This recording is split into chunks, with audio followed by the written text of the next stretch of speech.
যে কোনো ক্ষতিতে দোয়াটি যদি পড়েন তাহলে ইনশাআল্লাহ নিশ্চিত ক্ষতিপূরণ পাবেন।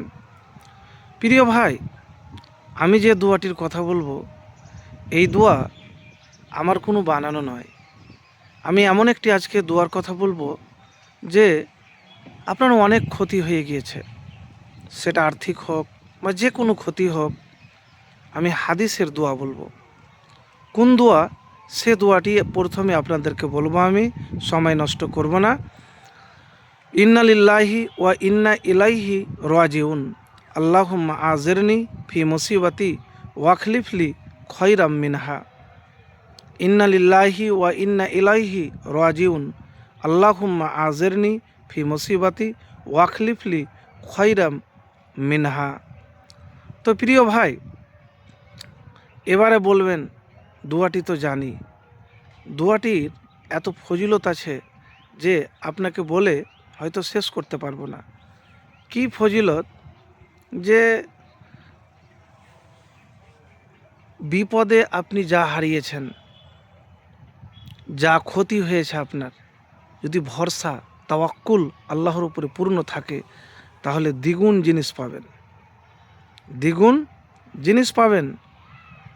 এবং হাদিসে রয়েছে উম্মুল মোমিনিন উম্মু সালমা রাদিয়াল্লাহু তাআলা আনহা বলেন, আমি রাসূলুল্লাহ সাল্লাল্লাহু আলাইহি সাল্লামকে বলতে শুনেছি, যদি কোনো মুসলিম বিপদগ্রস্ত হয়ে এই কথাগুলি বলে তাহলে আল্লাহ তাআলা তাকে অবশ্যই উক্ত ক্ষতির পরিবর্তে উত্তম বিষয় দান করে ক্ষতিপূরণ করে দিবেন।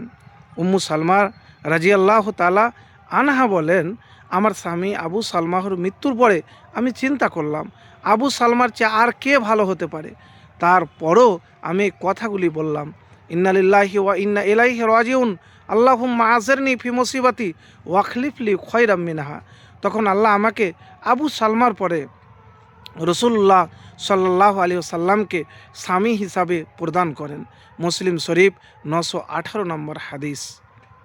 তাহলে এই দোয়াটি পাঠ করতে গেলে হাদিস থেকে পাওয়া যায় যে আপনার যে ক্ষতি হয়েছে না, ক্ষতির পরিবর্তে উত্তম বিষয় দান করে ক্ষতিপূরণ করে দিবেন আল্লাহ সুবহানাহু ওয়া তাআলা।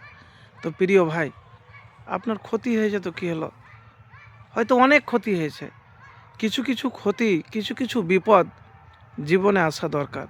তাহলে মানুষকেও চিনতে পারবেন আর কে আপন কে পর, আর বুঝতে পারবেন দুনিয়াতে কে আপনার পাশে ছিল কে পাশে ছিল না। আর এমনও কিছু ক্ষতি আছে যেগুলি দেখা যায় যে হয়তো আপনি বুঝতে পারছেন যে এটি ক্ষতি, কিন্তু পরবর্তীতে ওই ক্ষতিতেই কল্যাণ মঙ্গল নিহিত রয়েছে। তো প্রিয় ভাই, দোয়াটি এই দোয়া আপনি যখন ক্ষতি হয়েছে তখন থেকে পড়া শুরু করুন, যতক্ষণ পর্যন্ত আপনি উত্তম জিনিস ক্ষতির পরিবর্তে না পাবেন এই দোয়া মিস করবেন না, ছাড়বেন না। একবার আমল তো করে দেখুন, কেউ দুরূদ শরীফ পাঠ করা মিস করবেন না।